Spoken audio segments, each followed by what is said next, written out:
Hey everybody, it's Karen Anderson here with Aortic Hope for this week's Week in Review. Now, before I get started, please click that like button. Please click the subscribe button. Please click that bell that you see, and that's so that you'll be notified every time that we go live. And then you're going to find out of all the different things that we do. We not only go live for Week in Review, which is basically just reviewing our posts. For those individuals that might not be on Facebook or might not have paid attention and you kind of want to see what we've been talking about, see what we've been sharing. And also you have a chance to write some comments and talk to us because I'll give you a response and a shout out. But we also go live when we interview people. We do have an interview coming up this week. Cross our fingers it still is able to happen. And you have an opportunity to talk to people as well during those. But we go live with our Survivor series. So there's some very brave individuals out there who like to share their story with you live so you can ask them questions. The Survivor series is a very popular initiative with Aortic Hope because it's really very validating listening to someone's story. And we're going to talk about that a little bit later. So again, click like, click subscribe, click the bell. And I don't know who's going to join us today. We often have some guests that just pop in and say hi, but could just be me. And I know how to monopolize a singular conversation, a one-way conversation very easily because I do tend to talk to myself often. So, but I do have Josh with us. So, we can talk too. Right, Josh? Right. All right, let's get started. We're going to go and get started with our Medical Monday. Oh, it looks like we've got a guest joining us. Diane's on her way in. Diane, well, before we get started with our Medical Monday, we'll wait to see if she's able to join us. See what happens. What do we got? Winner, winner, chicken dinner. Boom. I went to spam. All right, there's Diane Bishop from Aortic Health Unlimited. Welcome, welcome, welcome, my friend. Thank you. We are getting started on our Medical Monday. So let's see what we're talking about here. Because our memories, it's like, did I even eat breakfast? Well, I know for sure that I did today. But let alone what I posted last week. So let's see. All right. So this is going to be a conversation. We just talked about this, I think, and somebody posted this actually. So we're very well aware about the importance of having a blood pressure cuff. We talk about that all the time as often as we can. But many have smartwatches. So whether that's your Apple Watch or a Galaxy Watch, there's a couple different brands, Fitbit, all these watches that yell at me and say, get off your butt, go move. That's what they tell me to do. It's time to move. You should move your body. But the devices are actually meant really to help us do things like that, to help us track our steps, to help us maybe remember to intake more water, maybe to look at our oxygen levels. I know my watch does that, your heart rate, and so much more. But now they're starting to actually monitor our blood pressure. Now, I do not have that. And I know that my Samsung was supposed to offer it. That's why I bought it. But the FDA has not approved the blood pressure capabilities in Apple Watches or Samsung watches just yet. But there are many that do and have been given that approval. How do you begin? Where do you begin searching? So there was an article in Healthline that was written by Catherine Watson and medically reviewed by Dr. Deborah Sullivan. And it was called the 5 Best Blood Pressure Watches of 2023. So this is a very recent article. And Watson actually states that the best watch capable of monitoring your blood pressure, it varies depending on price, battery life, and other features that you might be looking for. So this can include if it has FDA approval, and whether it's waterproof. So there's many factors, I think, that go into determining what's best and what isn't. And not all of these are actually FDA approved. So wearables with the capability of monitoring your blood pressure have actually become a lot more widely available. And Healthline they do review the watches that pass their strict medical vetting process to provide everyone with the best options available. So we can actually take a look at a couple of these watches because I thought they were kind of interesting. Let's see. So, and some of them I've never even heard of these styles before. I will say that the further you go from the heart, probably not necessarily as accurate, although I would take it to your doctor and make sure you can calibrate it. The best type of blood pressure cuff to have is the arm. Hands down. Exactly. The next would be your wrist because it's so much easier to travel. And according to Dr. Stacy Fisher, there shouldn't be much variance between the wrist and the arm as long as everything is being put on properly and sized properly. But again, you want to only take your blood pressure in the arm that tends to run higher if you're able to, if you don't have any restrictions like lymphedema or something like that. So Omron, tried and true, trusted, verified as an organization to get your blood pressure cuffs from. They are one of the top organizations, top companies.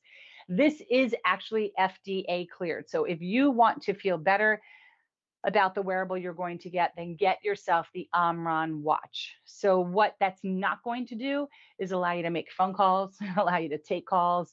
It's probably not going to let you do text messaging and check your Facebook, because this really is just a health monitoring watch. I mean, it is not waterproof. And the life on the battery, it looks like it takes every 2 days, you're going to have to do a charge.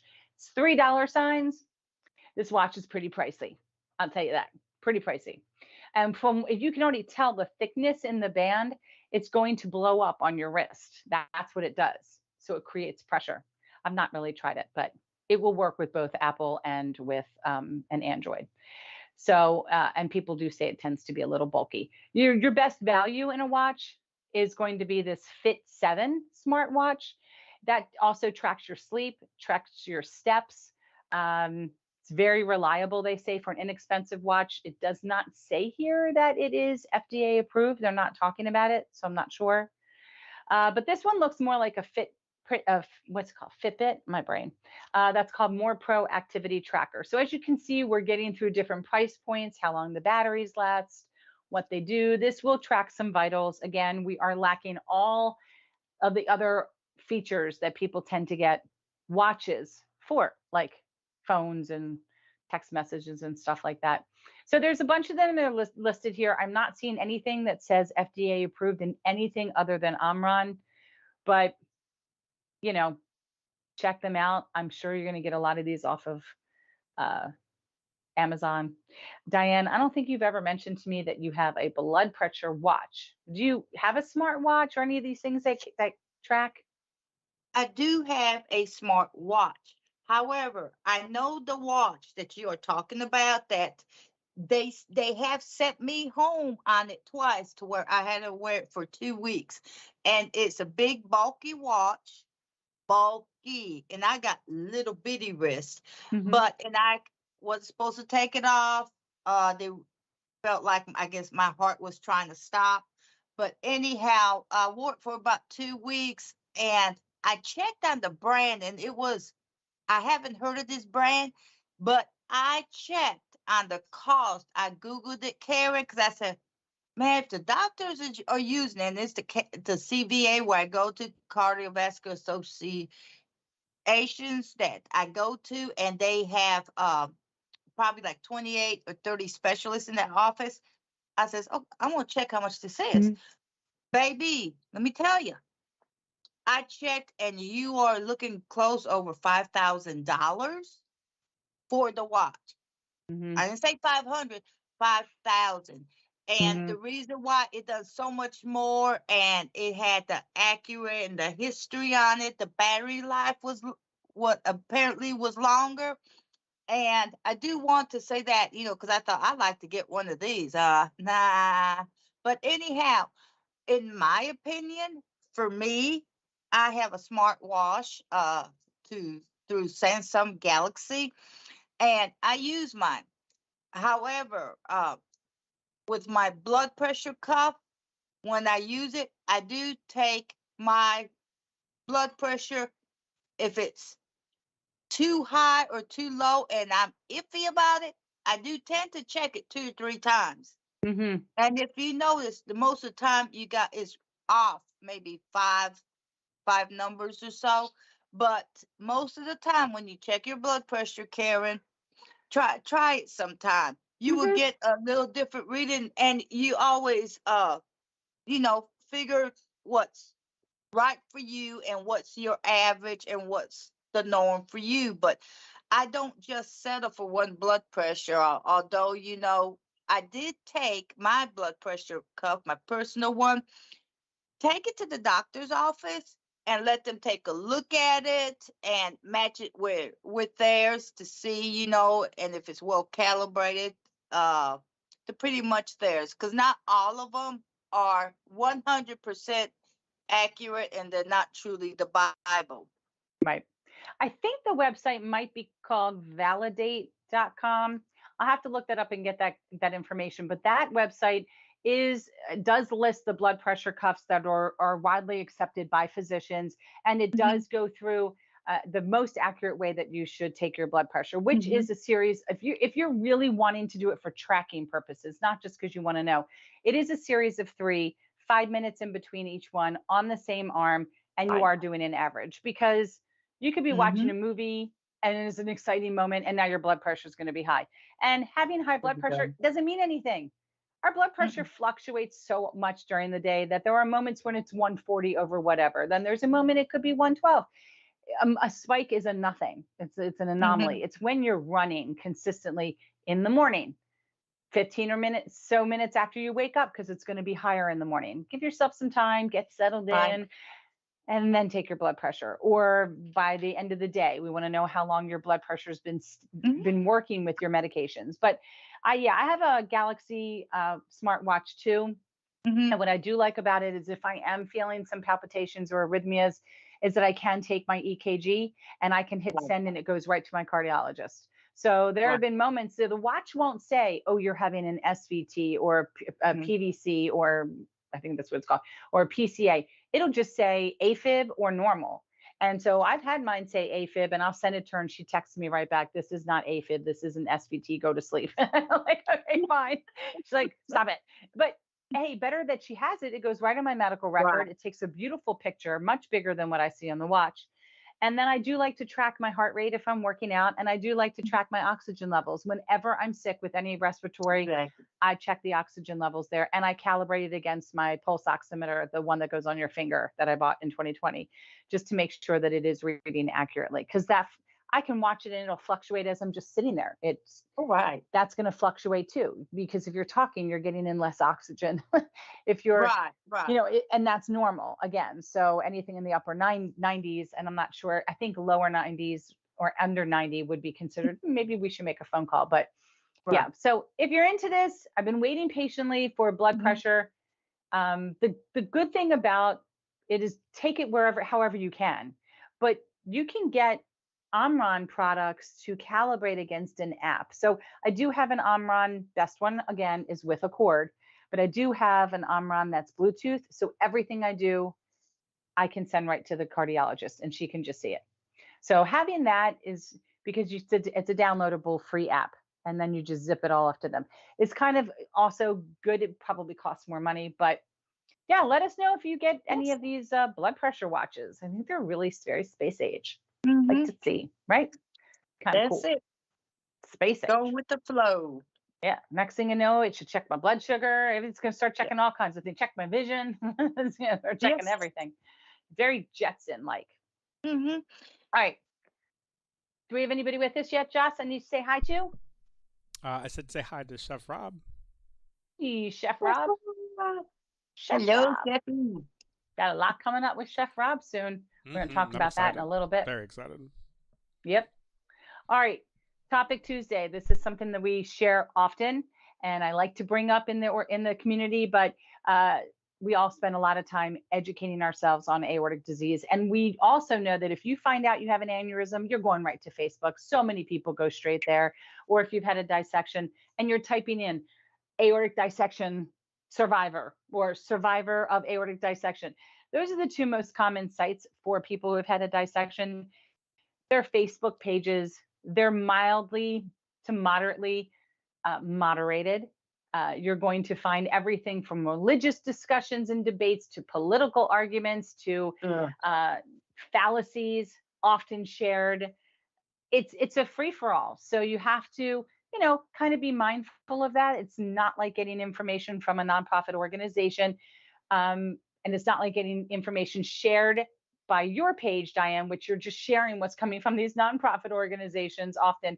But we did want to list all of the pages that are on Facebook, as well as the nonprofit organizations. And look, it's not a complete list for a variety of reasons, but This link, which is underneath of our resources section, kind of explains to you a little bit about what we do as an organization again, and talks about these pages. Now, the ones that are in bold are just happen to be pages that we reference often, that we vet ourselves, because we do have our board members out on these pages, checking them out, kind of seeing what are they about, like, do we feel comfortable sharing? If they're not bolded, it doesn't mean we don't like them.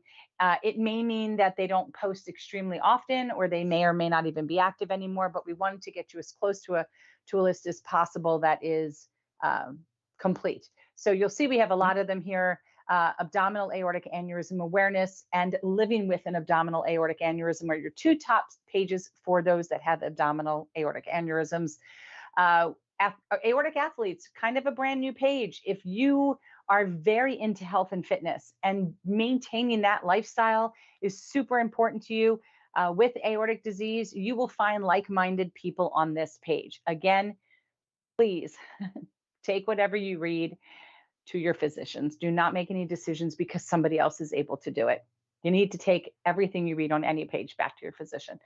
There's one specifically for just women. There's ones for women in pregnancy. Then you have ascending aortic aneurysm support group. We found to be one of the best that have to do with that thoracic ascending aortic aneurysm location. So check them out.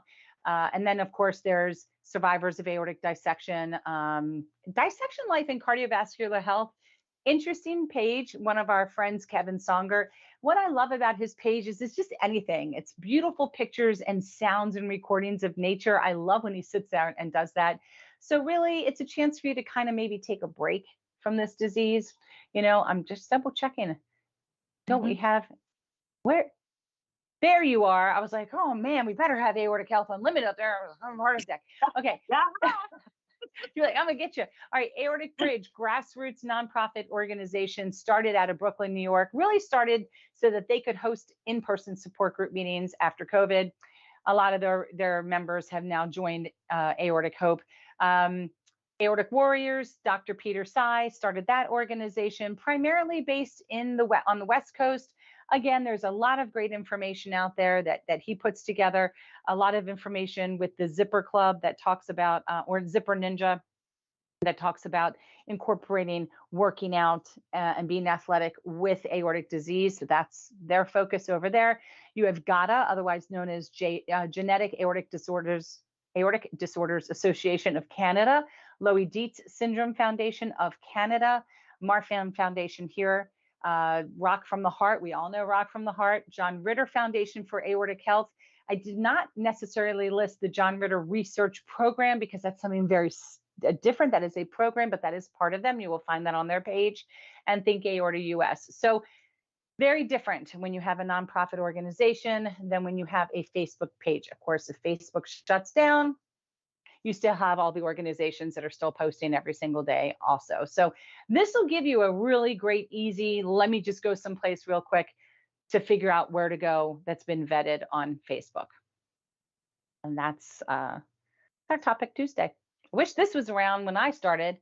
I was hunting every single keyword I could think of, and I didn't know a lot of keywords because I didn't even know what happened. So yeah, it's a little tough. The same here, Karen. I know you know. Woo, no, you know. But it's nice to see how many groups have popped up. I think it's really interesting. I think it's great that people are trying to create as much hubbub and awareness as possible. So, all right. That's our Topic Tuesday. Let's mosey on down to Thursday. Roll Tide. All right. So, Therapeutic Thursday. Whenever I talk to you, I have to start putting on my Southern twang. Therapeutic Thursday. All right. First of all, I love this pill case. I'm just saying, I may have to buy it. So again, that time of year where people are planning vacations, people are starting to go away.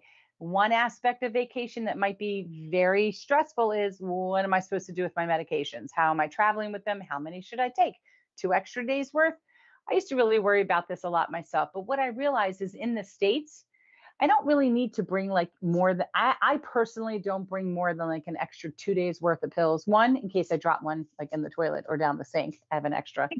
And 2, in case my plane gets delayed or canceled, I have an extra. But If you don't bring any extra or you drop all your pills, you can go to a CVS or a Walgreens or wherever you typically get your medications, if it is something that's in that location. And you can walk in and say, I need medication because I'm on vacation and I forgot, or I ran out. And your insurance will cover a vacation amount of medications for 5 days. I'm not going to give you 30 because you don't need it. They will give it to you, and they typically don't charge you. It is a courtesy. You're not going to get that with a narcotic. You're probably not going to get it with a Xanax or something like that. But you may actually, I should have asked Dr. Watson this, but you can go in. I've had to do it. I can't tell you how many times I walk in there and I'm like embarrassed, and I'll say, oh my God, I can't believe I don't even know what I did. I totally didn't pack enough pills. And they're like, don't worry about it. And they just hand me a case with a couple pills.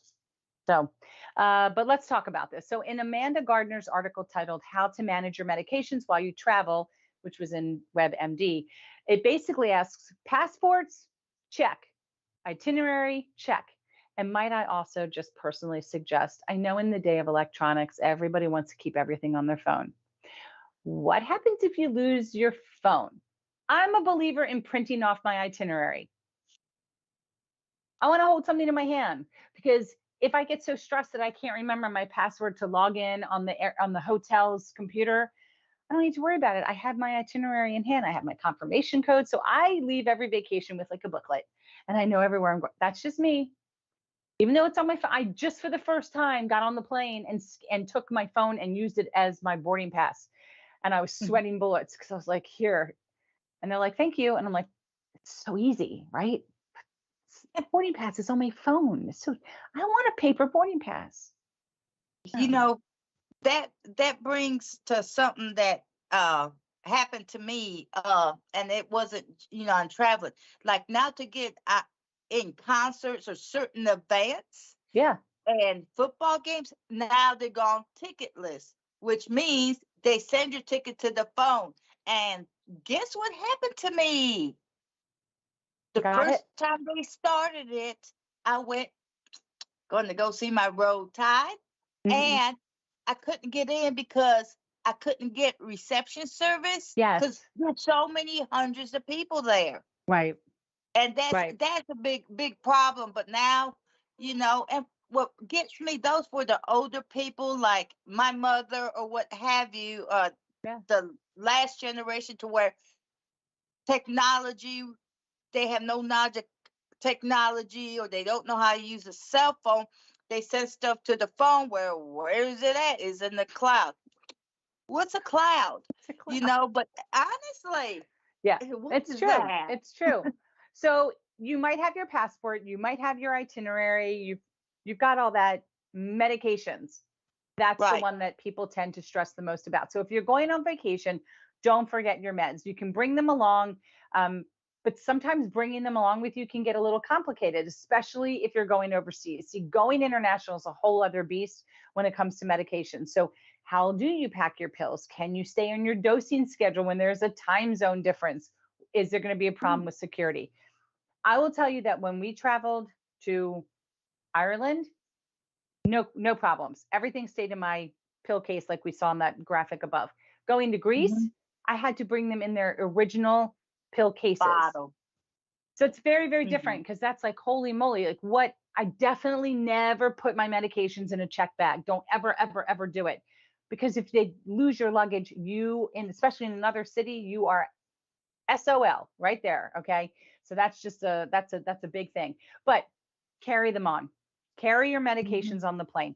We all know we get at least one carry-on, plus women have pocketbooks. Take the medications in the original forms in a big, huge baggie, Ziploc baggie, pop them all in there, find a bag for it. Carry them on. Check temperature. Check and make sure that you're not taking a medication that needs to remain cool, okay, or it needs to stay away from heat. Because if you do have a medication for whatever reason that needs to stay cool, you can bring on like a lunch bag that has cooler blocks. They will let that on the plane because it's considered a medical device, a medical situation. Just like you can bring a CPAP machine on, that doesn't count as one of your check bags. Ostomy supplies for me do not count as one of my check bags. None of that does. That's a medical bag. That's very separate. So if you need something that has to be cooled and you need to bring like a gel pack, I would definitely call your TSA to triple check that that's not going to be an issue, because we hear all the time women with baby's milk and whatever that they make us think about it. But double check that that you're not going to have an issue with your temperature. Tell the TSA about any liquid medications. Just be right up front. As soon as you go through security, let them know I have this. Better to keep everything in its original container, because then you see from the pharmacy what was given to you.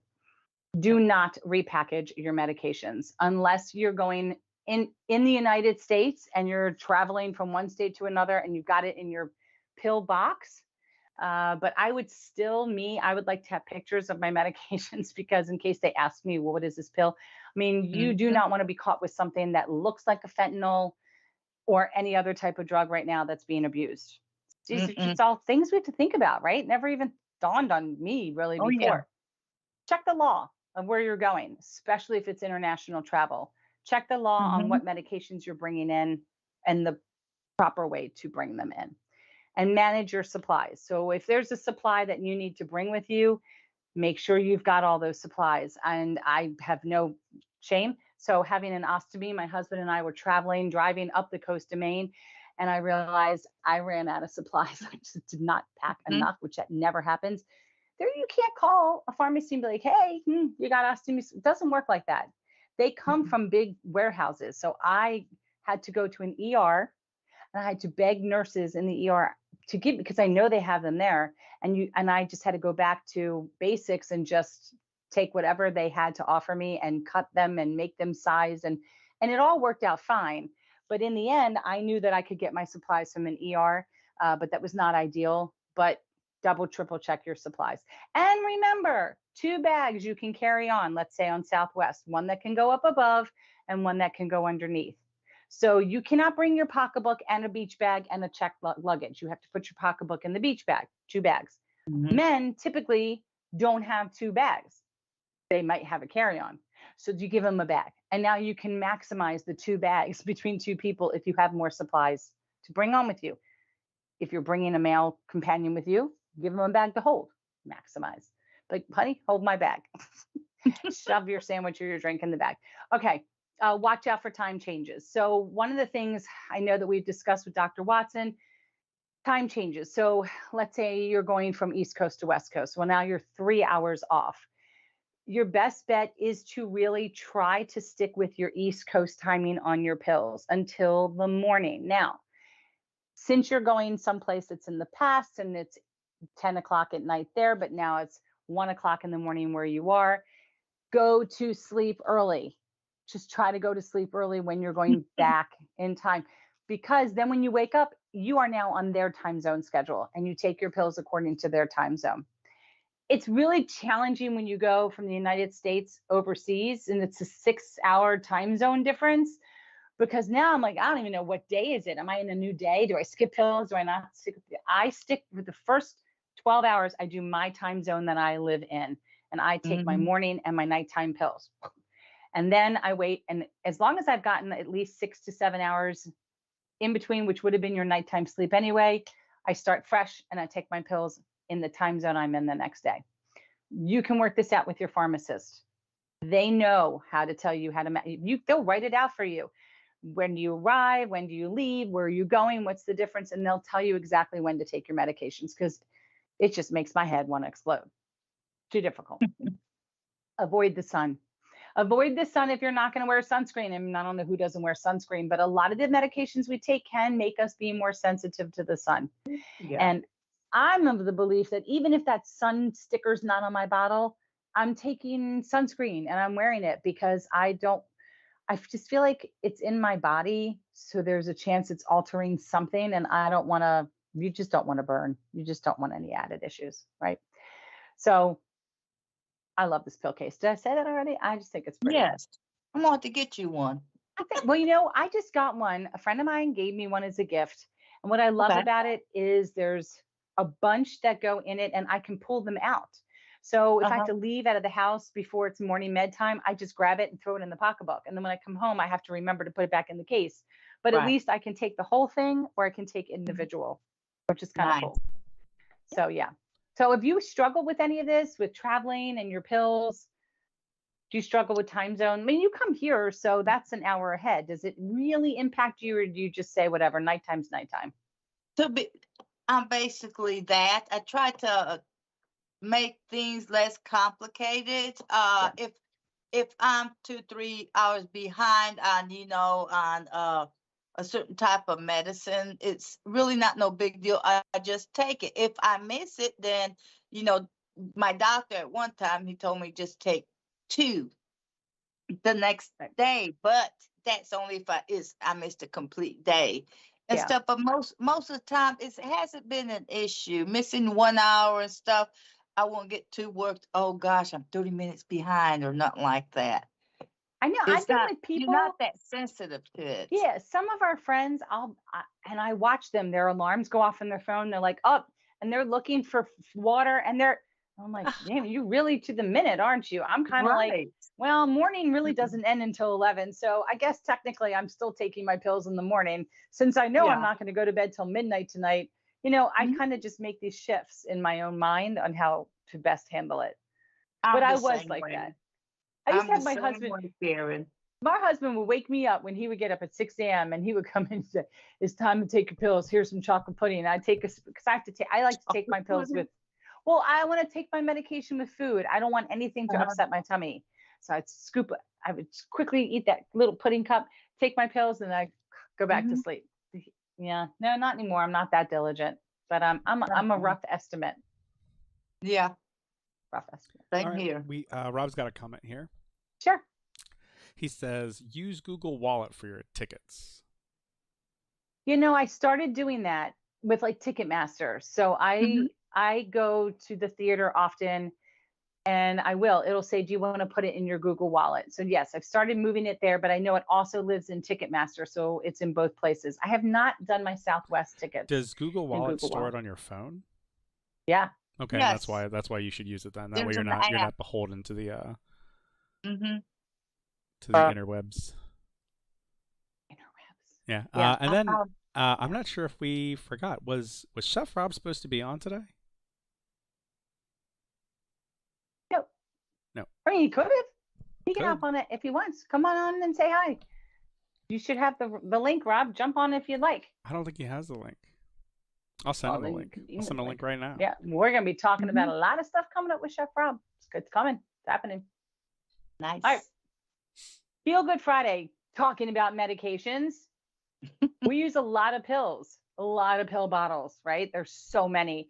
And ideally, recycling these bottles would really be the best. But I actually really just learned recently that most recycling centers actually struggle to recycle them. And they do say that they're recyclable. They have the little triangle underneath, but they can't really recycle them because they're too small, is what ends up being the problem. But there's many things you can actually do with your pill bottles. I mean, I looked at all of this and I was like, yeah, I can do that. Okay, so in Crafts by Amanda, in the article titled 20 Uses for Prescription Pill Bottles, Amanda actually states that first thing you want to do is be sure to clean them out, because you don't want to use them and there's powder from any of your medications, right? That would be kind of bad and nasty, especially if it was a narcotic. We don't want narcotics getting into whatever else, if you're going to store Tic Tacs in it or whatever. Right. Yeah. After cleaning it with soap and water, maybe even a rinse of bleach, followed by multiple rinses of clean water, that would do the trick. So the other thing you want to do is, if you're going to use these bottles for something else, and I know you're super crafty, Diane, you want to make sure it no longer looks like a pill bottle, because kids just jump into this stuff, and you don't want them, if you're going to use it for something else, you don't want them jumping in there. Hey, Chef Rob. Ahoy, Chef. Ahoy there. Ahoy. We're talking about 20 ideas of things that you can do with your medication bottles. And these are so cool, because I mean, I was looking at some of the pictures that they had, and some people, they look how they glue the lids underneath of a cabinet. And then you can just store batteries. You can put some change, safety pins, spices. You could, after you've cleaned them out thoroughly, if you wanted to, and just have them all across the top. I mean, but I would have decorated this and put a label. I wouldn't want it to look like a pill bottle. Those may not be glued. Those may be like drill screwed right into the they could be part of that. Yeah. Yeah, they could be. Yes. So you could use them to put some lotions, shampoos, conditioners. Those would all pass TSA. And instead of buying these plastic TSA containers that you can put in your Ziploc baggie, which nobody's asked me to take my liquids out in the last couple of times I've flown. I'm thinking they're starting to do away with that at most airports. You still got to take your shoes off, but no longer do you have to pull out all your liquids. But that would be a great way to store shampoo, body lotions, whatever it is, and not buy those extra little containers. Pointy objects. It's a great thing to put in the pins, safety pins, store them in there. Waterproof. It says waterproof stash for your cash, I suppose. Yeah. Store some quarters, bingo change, something like that. Parking, right? For the places that still use change and don't make you use your credit card now to park, or an app on your phone. Everything has an app. Look, I like putting money in my machines. Cotton swabs and cotton balls. That's going to fill it with cotton balls way too fast. Nice. Buttons and beads. That's another good one, especially if you want to keep like buttons together or beads together. Talked about safety pins, bobby pins. If you use bobby pin, I haven't seen a bobby pin in a really long time. Bobby pins or a hair tie. That's probably a really good thing to put all the hair ties, the rubber bands in. Office and homework supplies, jewelry keepers, probably for a lot of backings. Women have a lot of backings of their pierced earrings that just like socks. We find backings, we don't know what earrings they go to. Put them in there. The travel size sewing kit. If you want to take one with you, if your hotel doesn't seem to offer one, or your Airbnb, that might be a good thing. First aid kit. That's another good one. You could probably throw it in your car with a couple Band-Aids and a couple things in there. Pretty rocks, shell, and sand. I would think this would be cute if you're traveling and you want to just remember where you were, throw some sand and a shell or two, print a label. Might be nice to keep that, give it as a gift. I did see on one of these pictures, someone put matches, and there was a special sticker you can get that they can actually strike it with. You can strike against it and the match would light. So that I thought was really kind of cool. Earbuds and chargers. Another way to bring your earbuds or small little chargers onto a plane. You can have your earbuds in there. Hide a key. Now this is another good one, because this you can dig a little hole and shove it in there and hide a key outside your house if you wanted to. Slime, clay, and Play-Doh. Sure. Somebody might want to. Loose change, breath mints, gum. Again, if you're going to do the breath mints or the gum and they're unwrapped for some reason, make sure you do the cleaning, the bleaching, the wiping, the whole 9 yards. Put something on it so that kids don't try to, you know what I mean? You'd want to start training them to touch the medication bottles. Garage organization. I have no clue. Screws. Yes. Yeah. Nails. Right? Okay. People that never throw away, like someone I know, a screw or a washer or a nut or whatever. And the little ones, it's the little ones that are the hard ones always to find. It's the extra stuff that comes in IKEA and you're like, why are there two things sitting here? I thought I used everything on the paper. Why is there extras? Yes. Cookie cutter. I never thought about a cookie cutter. What a great way to just kind of cut out stuff, right? I guess you could use that as that. Anything, any shape. Seed storage. That's another way you can store some seed. So I don't know. I've never done this, but now I think I'm going to make it a project. I mean, I typically dump all my stuff. It looks like a mailbox outside of the sheriff's office, and all my old bottles, I clean it out. When we do daylight savings is when I clean out the doors and do all that.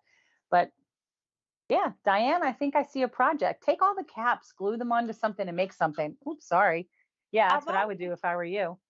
I've already tried something, Miss Karen, and I will confess. I'm in my confessional, and I'm telling y'all that you might as well check, because not all them bottles are leak proof, even though they're child proof.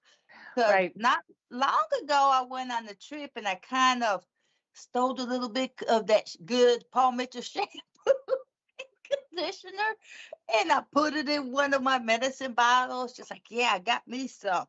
Baby, when I got home, it done leaked in my bag. And it was a child-proof pill bottle, and it leaked. So I'm talking about thick shampoo and conditioner, but it leaked out. I'm just saying, somebody done that. I don't know. No gaskets on those things. Yeah, I only just recently learned too that the childproof ones that had that extra, looks like a little flip it over. You can flip them over, and then they're not childproof. All of mine. All of mine are. Which one? I did not know that. Yep. I Yeah, didn't know that. not the ones that, okay, so on this graphic, it doesn't look like this. It has an extra little small top to it. And if you take it out, Rob's going to go grab one. You can flip it over, and now it's not childproof anymore. So it's easier, like if you have arthritis or something like that, they can change the caps out. And speaking of which, if you do have arthritis, you should tell your pharmacist to give you, and let's say you have no children in the home or grandchildren, you can ask them to give you a cap that's not difficult. Did you go? Yeah, see? So flip it over. Show how when you flip Yes, it over. I'm going to show you. So that's on the non-child proof. And this, the fat side is the child proof. So now. You can learn something new every day. Flip it over. Then on the top, you'll see my secret system for when I have I have 2 of the 1-week pill minders like you showed. But when you got to fill them, it's like, oh my gosh, where does this pill go? That pill go? So on the top, this is AM, PM, and bedtime. Oh, I thought that said always prepared, baby. Well, it does translate to the other, yes, to that. But so all of my pills have when I take them. So then I just open the bottle and drop it in the top, the center, or the bottom of those little, containers. This is a TikTok video. I'm sorry, an Instagram Reels video. Be like, how did you know? I never knew. Who knew? Right. Yeah, I shared this with several people online that were having a hard time organizing, always missing their pills and getting them the wrong thing. So between that and the 2 boxes of the 7 days each, and then my carry-all case, by the way, which is one of those space foil lined shopping bags, which is where I keep all my pills for travel. So when we go, it's a go bag, basically. Just grab that and we go to the hospital, or we go to fly wherever we're going. Like I'm going to the hospital on Wednesday. But good stuff, planned, no big deal. That's also a good point because, like the hospital, they don't typically give out my beta blocker. They only typically give out metoprolol. That's what they do, or labetalol, a form of that. So if you take something different, they'll be fine if you bring your own medicine in. They will just send it to pharmacy to then in turn send it back up to you when it's time. Otherwise, you're at the mercy of taking what they're willing to give you. They're always substituting medicines. No, we don't have this one, but we'll give you this one or that. So we've gotten in that habit. One other thing for Diane, talk about recycling the bottles. Want to spend 1 minute about recycling unused medications, because how many of us have bottles of meds that we've gotten a change, and you still have 100 of this pill or 30 days of that pill and so on. And I went round and round. There used to be a couple of charities that you could send them to in the United States, but no longer. Nobody will take, which is really a shame, unused medications, even if they're still sealed. All you can do is, like here, a lot of the pharmacies, Publix pharmacy will take stuff and they have a recycling can, basically. You give them to the pharmacist and they just dump them and they take care of recycling. I think there's somewhere in Europe, but if you're the cost to ship stuff to Europe is it's not really, I'm not that charitable, I guess. But you think, I have friends that are physicians that work in a lot of the free clinics and things like that, and they would love to have a lot of the medications that I have and other people have that are just going down the trash.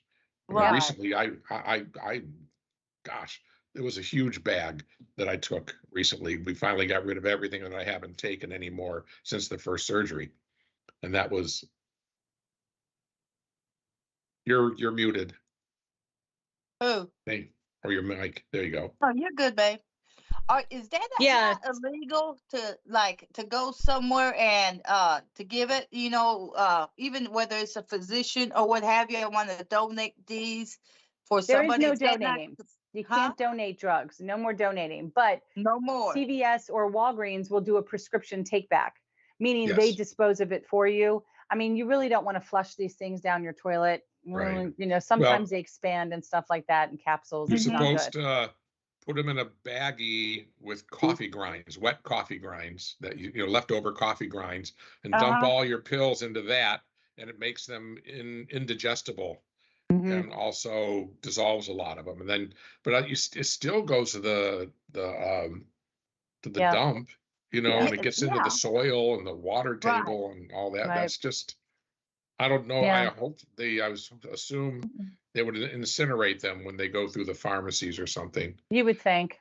I hope. just drop mine. Like, I don't wait for take back day. I go to the sheriff's office, and like I said, they have looks like a blue post office thing, and I just pull it down and drop everything in a bag. I don't remember what it's called. What's it called? A box? That's what it's. It's a box. P.O. box. No, post office box.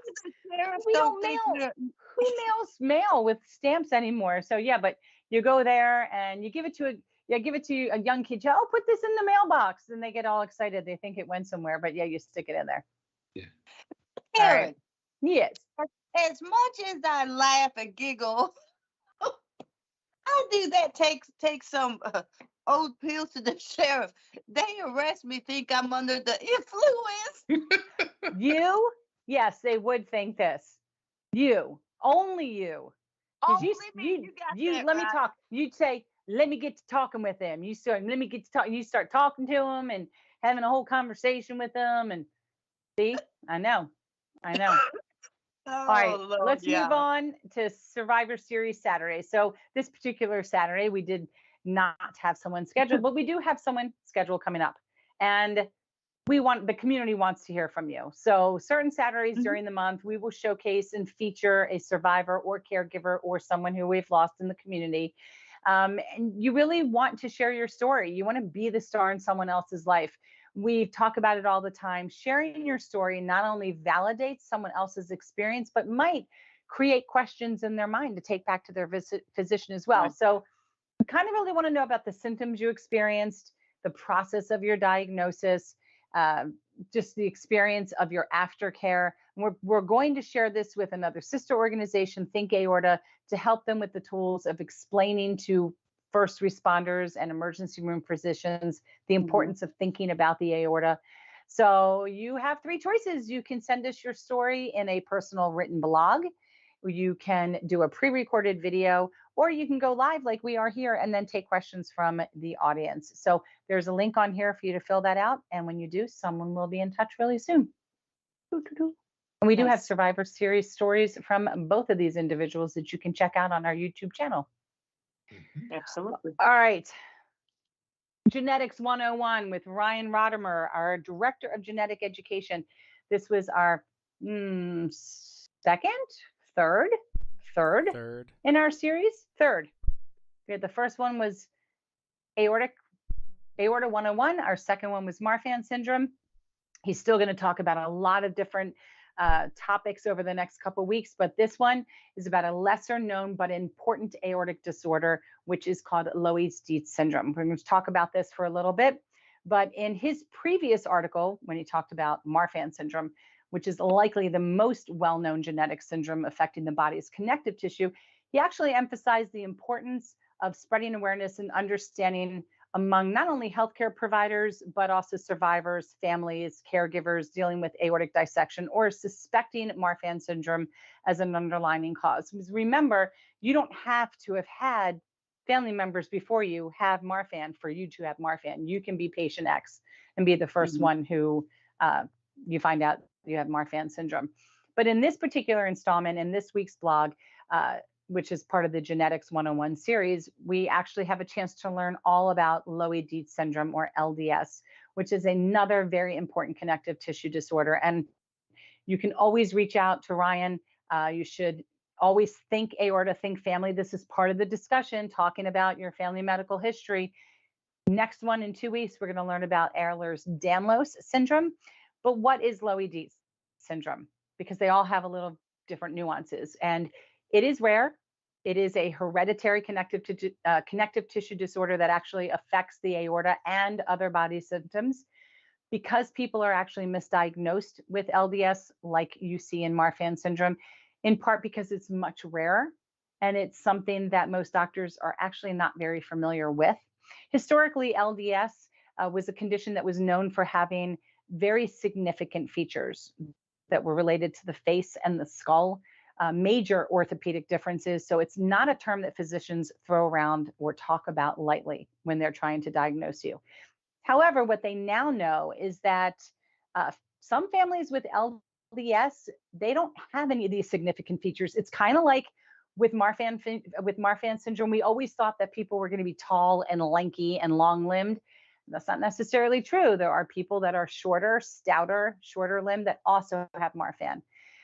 But with LDS, they may have only very subtle features or none at all. This actually depends on the genetic mutation that's actually involved. And for this reason, for aortic dissection survivors and their families, understanding Loeys-Dietz syndrome is very important, especially when it comes to non-classical or less severe presentations with few related body findings. So in this article, they're actually going to talk all about LDS, shedding light on the genetic symptoms, diagnosis, management, treatment, and resources for living with this. And what's interesting is that it's named after Dr. Bart Loeys and Dr. Hal Dietz, who is down the road here in Maryland at Hopkins. They were the researchers who first described this disorder back in 2005. And LDS actually affects the body's connective tissue disorders, leading to a variety of problems, including aortic aneurysms, dissections, but also aneurysms and dissections of smaller vessels as well. So there's a lot of information in here as far as how it compares to Marfan syndrome. Again, all of these very specific genetic information and details, the symptoms of LDS, treatment options, and just how you live with Loeys-Dietz syndrome. So don't know if you had a chance to read it. I do not have Loeys-Dietz syndrome, but I found it very, very interesting. And I just find genetics in and of itself extremely fascinating. So yeah, so hopefully you had a chance to check this out. Again, if you have any questions, there's an email in this article where you can direct your questions to Ryan, or you can always send us a question at info@aortichealth.org. Loeys-Dietz. Next up, Ehlers-Danlos. And that's going to be also interesting because there is vascular Ehlers-Danlos, and then there's non-vascular, or you'll often hear the term VEDS. So I can't wait to see that in 2 weeks. All right, let's talk about our events, and we're going to get Chef Rob to talk about a lot of fun stuff when he comes back. But what we've got going on right now, okay, so yeah, today's May 1st, we just started. Obviously, we have a lot of things this week. We have our virtual support group meeting, which is tomorrow at 12 o'clock Eastern. You can click on this link. All you need to do is register one time, and then you will be notified of all of our support group meetings except for caregiver. So if you're a caregiver, that is a very specific link, and only caregivers are allowed to attend those meetings. But if you sign up for it, you're going to hear about our 12 o'clock on Tuesdays, our 7 p.m. on the last Wednesday of the month, and all of our hangouts, which I'm going to let Rob take over and talk about in just a minute. We also have this week on Friday on Sirius XM Radio, Dr. Radio. I will be there with Dr. Ben Udelman, as well as Gareth Owens from Aortic Dissection Awareness UK and Ireland. Very, very early in the morning, people. Probably around 6:30 to 8 a.m. We're going to be doing a radio show talking all about Think Aorta US, the Think Aorta, Think Family campaign, and talking about a couple other things and taking your questions. I will have one eye open, but I will be there in studio in New York City, and we're very excited about it. On Thursday night, we have a live this week on the 4th. May the 4th be with you. But we will have this with Dr. Amy Klump. She is a doctor of physical therapy. We have not done this presentation before. Talking about your other option to cardiac rehab, because not everybody gets approved for cardiac rehab. So what if you don't? You can also take the route of physical therapy. So we're going to have a long talk about that.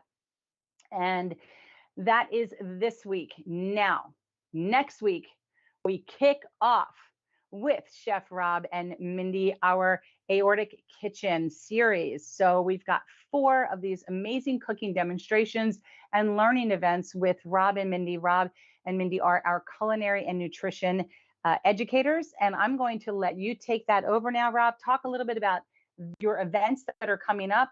And also, real quick, when you click in this link, we are asking everybody to register for this event, which will be on our YouTube channel on the designated Tuesdays at 9 p.m. But there's also a questionnaire. So we kind of want to learn a little bit more about you before we get into this or as we're doing it. So Rob, talk about that and then also talk about your aorta hangouts. Yes. Okay. Thanks, Karen. Yeah. So let's do the hangouts first. It's first on the list there. Quick. So that's on every Thursday at 2:00, and that's just it's just a social hour. It's not a grievance hour or a complaining hour or a questions about our illnesses and all those types of things. We do enough of that. We have support groups for that, but we see a lot of the same people, and all we know about them is they have a dissection or an aneurysm, or they know someone, or so the hangout is just a place to get to know each other as people, regular people, and not talk about our illnesses. So it's gone very well. We have had quite a few people, a lot of regulars now. We do such things as I try to come up with at least a little assignment when you get the invite, where you'll see me placing reminders in the support group page on Facebook to either bring a joke, or last week we spent about a half hour talking about our favorite cartoon shows as a kid. And that was a lot of fun, obviously, because that just kept, every time you mentioned one, you then thought about another one. And, so those types of things that we do, just things to be fun, and, and it makes conversation. And so that's a lot of fun. Again, Thursdays at 2:00, and we're running it through the end of June, I think. This has been a trial program. So far, it seems pretty darn successful. And so I think we'll see it continue. Maybe not every week, but we will see it continue. Then the second thing that I am doing with my lovely wife, Mindy, who, as we said, is a registered dietitian, a nutritionist with the Academy of Nutrition and Dietetics. And I am a chef educator with too many years of experience to talk about. So we wanted to put together what we could offer to all of our friends in the aortic universe, was possibly, some cooking tips and some know-hows. And I mean, we all know how popular the Food Channel is. So we're going to have the Aortic Hope Food Channel, Food Network. So that's what we're doing. It's on right now. It is on Tuesdays, starting next week on the 9th. It'll be every other Tuesday at 7 p.m. Eastern. And again, we're going to be doing 4 more programs, so 2 in May and 2 in June. And then we'll take a break and start again in the fall. So we're doing 2 things. I'm giving the cooking, culinary lessons part of it. So everything for the beginners, so nobody feels uncomfortable, everything from basic knife skills and how to cut vegetables properly, or at least without cutting your thumbs off. And also one of the big tips I'm going to give, which is next week, is knife skills. There's a special way to use a knife so that you don't fatigue yourself. And fatiguing is really a big problem with our community. Everybody gets tired really easily. And doing knife work, prep work in your kitchen is no joke. It was one of the hardest things that I found to do after my dissection. And as a chef, I was disappointed, but after 15 minutes, I was knocked out, ready to sit down and just, take over, Mindy. But now I'm better. So we'll talk about those knife skills. I'm going to do from there, making stock, how to make your own stock rather than buying. And my daughter's in the background getting ice for her water, so that's the clinking and clanking. So we'll make stock from a lot of the vegetables I'm going to cut up and show you how to do things. So I'll make a variety. I'll make white stock and brown stock and maybe a vegetable stock, and then discuss the differences between the stocks and broth, and the secret of what really is bone broth all about. And then Mindy, she will align her discussions that will kind of match up with whatever I'm doing. So we're doing stock. She's going to talk about fluid intake and fluid balance, because a lot of us now have heart problems, and we have, congestive heart failure as a result of our dissections, or just a hard time managing fluid. So she'll talk about fluid intake, and we're going to do some label reading instructions. What do labels really mean, and what are they really all about? Because that's really important, especially when you're looking for your sodium, which is the key. Now, I mean, we don't buy anything that we don't first turn over the label. And then I still do it when I eat. If I take something out of the pantry to see, how much of this can I really have? So that's important too. So then the next week we'll move into probably into soups, and Mindy, I think, is going to get into the vegetables and fibers and prebiotics and probiotics and some of that. And we're going to do a thing on some preserving and fermenting. I know we're going to make homemade yogurt, which is really easy and really actually much less expensive than buying yogurt in the store. And not everybody has milk, but you can make it, and it's a good thing to do with your sometimes your older milk as well. So if it's too old, I'll show you how to make cheese out of it. Okay, you can have nice salt-free cheese. Okay, really easy at home. So, all right, those are the types of things we're going to do. It should be fun. The show's about an hour and a half is the plan. We're going to try to stay into that.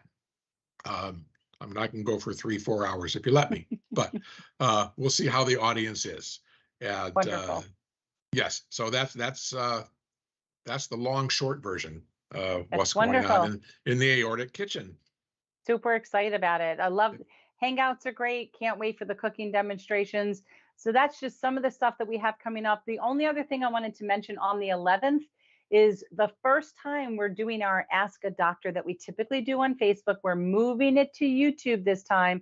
We're moving it to our AHTV because Dr. Siddharth Prakash from University of Texas, Houston, is going to be talking in great detail about his research study.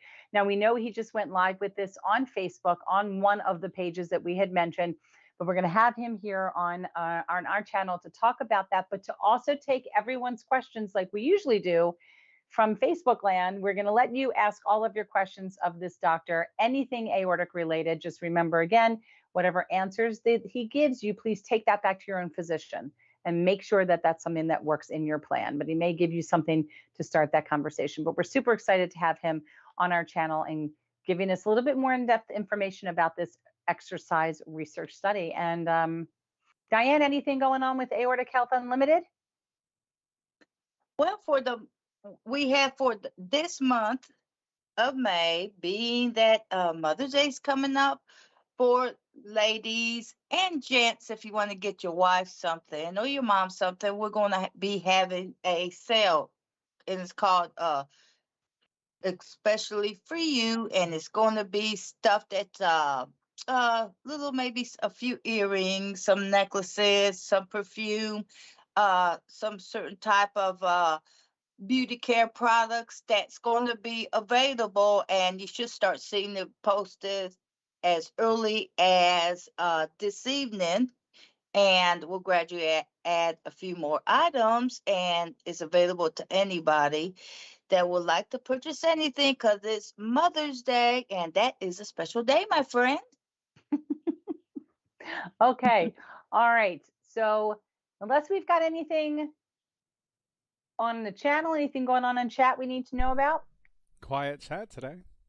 Quiet day today. I think there's a lot of storms happening. I did want to mention when we were talking about the hangs, we do see that the day after our afternoon sessions, it's a tough sell. Like we were just talking with everybody for 2 hours the day before.